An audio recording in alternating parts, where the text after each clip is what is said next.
umibabot na sa 54 na pulis ang nasampahan ng reklamong paglabag sa Atay Munisipyo at inaasahan ay madadagdagan pa. Napakita nito ang lalim at lawak ng paglabag at nais-nais i-diin na ang Philippine National Police ay malinaw na polisiya ng Silor Tolerant Combine na nasa maaaring makulong ng 12 taon hanggang 40 taon ang mga sangkot. Depende sa bigat ng kanilang partisipasyon. Posible na silang pagbayarin ng isa hanggang 2 milyong piso bilang danos. Ito na po ay nasa iskalya na po at sila po ang mag-a-assess kung ito po ay malakas po ang kaso natin sa mga nakasuhan po. Ayon sa tagapagsalita ng PNP, base sa affidavit ng mga saksi at biktima, lumalabas ng nasampahan ng reklamong commander ng Regional Mobile Force Battalion 43 na si Colonel Joel Estaris ang nagbigay ng verbal instruction sa mga sangkot sa hazing.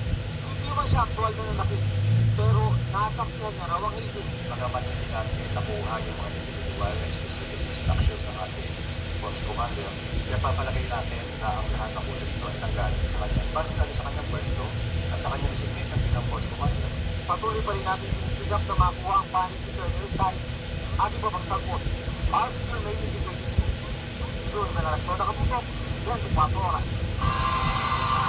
Arestado ang isang cellphone repairman sa Agusa del Norte matapos umanong kunin at ipakalat ang pribadong video sa kinaayos lang sa kanyang gadget.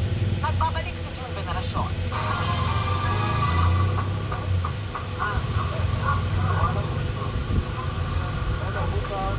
Ikinamat mula sa mga customer ang gumising sa isang cellphone repairman sa Habonga, Agusan del Norte isang umaga. Kundi mga pulis na aresto pala sa kanya. Sa bisa ng cyber warrant mula sa korte, nakita sa cellphone ng repairman ang mga pribadong video ng kanyang customer. Pinagawa lang daw ng 15 anyos na lalaking customer ang kanyang cellphone suspect. Pero pati naman ito ay pinag-interesan daw. Bago niya ito sinauli, ito ay pinalikot niya muna at sinauli niya. After several days, kumalat na sa barangay, sa pamilya at sa school yung video ng biktima. Pinakalat daw ang mga video sa isang group page sa pamamagitan ng anonymous account ng suspect kasama sa pribadong video ng customer ng kanyang girlfriend na edad 17 na siya nag-report sa anti-cybercrime group ng PNP na rin nagsagawa ng operasyon.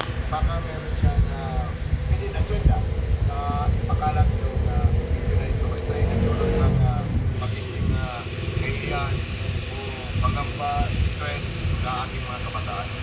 Nakagulong ngayon ng suspect sa Habonga Municipal Police Station matapos ang pahan ng reklamong paglabag sa anti-online sexual abuse or exploitation of children at anti-child sexual abuse or exploitation materials act. Wala pa siyang payag sa ngayon. Paalala ng munisipyo sa publiko, Huwag niyong iiwanan, pagtayan niyo habang inaayos ng iyong cellphone or any ICT device. para sa Colonel Estaris, June Veneracion nakaputok, 24 oras.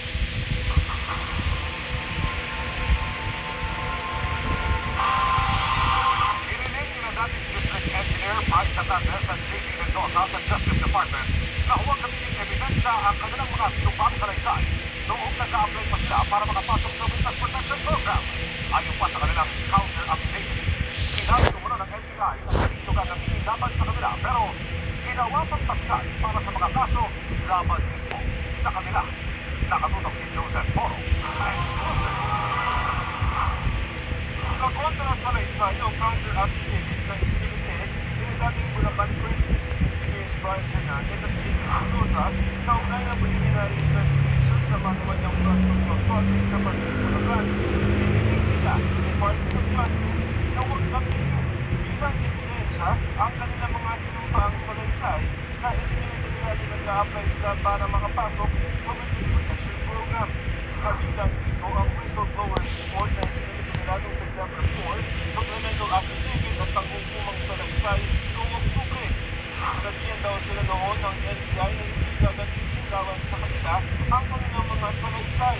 Pero sa halip ang nangyari daw, ginamit daw ang mga ito bilang basihan ng kaso laban sa kanila. Nagtagpang Hernandez at napuno daw sila at pinesyo lamang daw siya na pirmahan ang mga salaysay ng panito na review. Ginawa daw nilang salaysay dahil sabi sa kanila ng NBI gagamitin daw ito laban sa ibang opisyal ng gobyerno at para makatulong sa kanilang aplikasyon sa Witness Protection Program o WPP. Pero hindi sila nakasama sa mga pinasok sa WPP. Sabi ni Hernandez, nainom daw siya ng NBI upo sa modus operandi sa flood control project. At ang mga sagot daw nila naging basihan sa ginagawang investigasyon ng gobyerno laban sa ilang personalidad tulad ni Senador Joel Villanueva, Senador Chingoy Estrada, dating Congressman Salvi Go, dating PWD Secretary Roberto Bernardo at iba pa.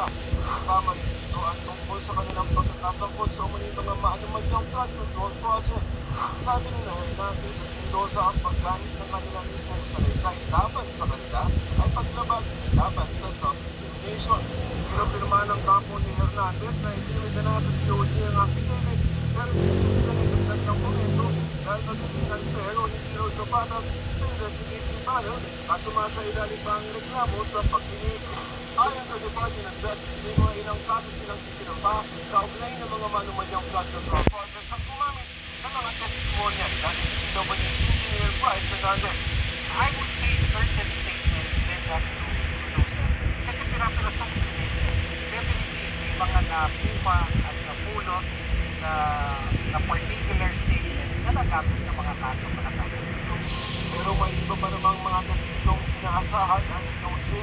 Hindi biro-biro yung magbaliktad ng statement, diba? Kasi source statement yan. Hindi kinakaharap ka ng mga consequences. Sa ngayon po, yung atin naman po mga witnesses, mga patuloy sila nakikipag-cooperate sa atin. Tumanggi naman magdagdag ng komento ang DOJ para hindi mapangunahan ang resulta ng preliminary investigation. Nakakulong ngayon sa New Quezon City Jail si Hernandez at Mendoza kasama si dating Senador Coco Revilla at ibang akusado sa mga kasong graft and malversation patungkol sa iba pang ghost project sa Panay, Bulacan. Para sa Jim, nagpupuelo ng Susan Orong, nakatutok 24 oras. Sa hangin na preliminary investigation, tulad sa ibang dinatawag sa flood control scandal, build up ang inirekomenda ng Senate Rules Committee para kay dating House Speaker Martin Romualdez. Pero paglilinaw ng chairman ng komite, hindi pa final ang kanilang report dahil hindi pa tapos sa mga pagdinig. Nakatutok si Mao Kozal. Hindi kasama si dating House Speaker Martin Romualdez sa mga inirekomenda sa partial committee report ng Senate Blue Ribbon Committee na isa ilalim sa preliminary investigation. Sa halip ng preliminary investigation, please build up ang kanilang rekomendasyon. Ayon kay Committee Chairman Senador Ping Lacson, wala rin kasing validation o corroboration sa paratang na tumanggap umano siya ng flood control kickbacks. Ang recommendation doon sa kanya, ipuso yung mga ebidensya na nakalang patungo sa preliminary investigation pero wala pa doon. So, more on fact-finding o kaya build up. At saka yung nirecommend sa para sa yung AMLAC magsagawa ng tracking ng mga movement ng account. Sabi ni Lacson, ang basihan ng rekomendasyong ito ay ang pahayag ni Orly Gutesa na nagpakilalang sa PTA ni dating Congressman Salvi Go. Si Gutesa ang nagsabi sa pagdinig na personal siyang naghatid ng pera sa mga bahay ni Naco at Romualdez. Ang tawag niya sa dinedeliver na pera, basura. Sa personal daw na karanasan ni Gutesa, 3 beses siyang naghatid ng pera sa bahay ni Romualdez mula sa tirahan ni Go. Lagi nang itinanggi ni Romualdez at Go ang mga paratang. Pero sabi ni Lacson, hindi pa naman aniya final ang report ng Blue Ribbon dahil hindi pa tapos ang mga pagdinig. Hindi ko sa Vice Speaker Romualdez kasi di ba ang naging basihan lang sa pagre-recommenda sa kanya yung statement ni Gutesa. Hindi pa naman kami umabot sa huling pagdinig kasi partial na ito. Kung magkakaroon ng pagdinig na halimbawa merong validation o corroboration sa pagdinig kay former Speaker Romualdez, sa final report ng Blue Ribbon, mapapalitan yun. Masasama na siya doon sa nirekomenda for preliminary investigation. Para sa GMA Integrated News, Matt Gonzalez, nakatutok, 24 oras. May bago ng may-ari, ang Rolls-Royce na may kasamang tayong ng mag-asawang Iskaya matapos itong maisubasta sa halagang mahigit 29 million pesos. Nakatutok si Matthew Muli. na isubasta na sa public auction ngayong araw ng Bureau of Customs ang kontrobersyal na Rolls-Royce Cullinan ng mag-asawang kontraktor na Curly at Sara Vizcaya. Yung sasakyang pinili umano ng mga Vizcaya dahil sa libreng payo. Mahal yung payong. Ang tanging nag-bid, si Lino Velasco, ang founder at CEO ng leading farm sa payo na Igorot Stone Kingdom. This car is historical kasi it opened the floodgates of the interest of the nation to this rampant corruption. Sa bid na 29,026,000 pesos nito nakuha, mas mataas lang ng 1,000 sa core price na tinakda ng customs. Pag-iisipan parang nila kung i-display ito sa main card nila sa Baguio City. Kahit fully paid na ang nanalong bidder dito sa Rolls-Royce ay hindi pa nila ito maiuwi. Isang dahilan, kailangang maklear muna ng bangko ang cheque ipinambayad sa Bureau of Customs. It will still have to undergo clearance of mag-issue pa ng gate pass. So we'll also coordinate with LTO. Ngayon na lang sa ikatlong public bidding na ibenta ang Rolls-Royce. Failed bidding o walang nag-bid sa pinasubastan itong iba pang luxury vehicle ng mga Vizcaya, maging sa dalawang Bugatti Chiron na komentado naman sa Pogo, kung saan tatlo lamang ay sumaling dito sa subasta. Dahil nakailang failed public bidding na ang apat sa mga Vizcaya luxury vehicle, pati na ang dalawang Bugatti Chiron, pinag-aaralan sa halip na muli ng pasubasta, maaaring tumanggap na ng direct offer ang customs. Yung sa halip na magtakda ang customs ng presyo para sa opening bid, ang interesadong bid na ang mag-aalok ng presyo. Kung ganitong fail sa ng fail, then alam niyo naman, kapag tumatagal yung sasakyan sa exposed under the elements, nag-depreciate lang siya, we have to, yun yung balance na kailangan natin i-determine, no? Itinakda ang susunod na public auction sa February 25. Para sa GMA Inquiry News, namin dito nakatutok ng 4 oras. Ate, may tsigahan mga kapuso. Kapinsala na yung Rivera. Naiwasan, pag-reminisce ni Kylie Medina sa pagkamatay ni Sam Rivera na kasing-sakit daw nang minsan din magbuwis ng buhay ang partner niya si Amihan para sa Interlanda. Makichika kay Robert Canante.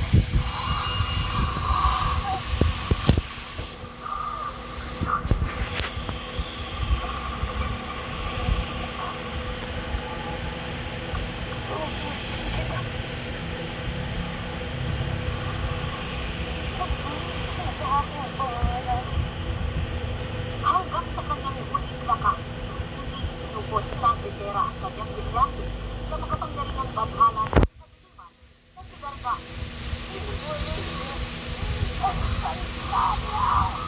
Ito ang heartbreaking scene na napanood sa Encantadia Contra Santo kagabi.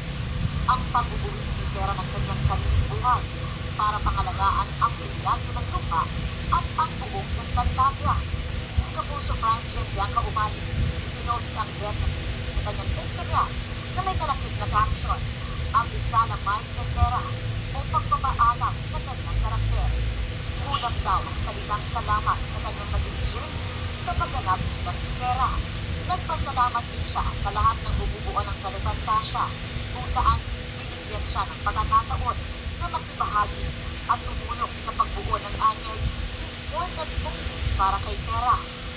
Ang pagkamatay ni Sang Rivera, very nostalgic para kay Sangre Amihan, kahit Padilla na ang karakter ay pumanaw rin sa Encantadia 2016. Kung pinanood ko yung pagkamatay niya, very similar sa death niya. Ang ganda ng sacrifice. At sa pagkamatay ni Rivera, muli namang pagbabalik ang kanyang karakter sa Encantadia.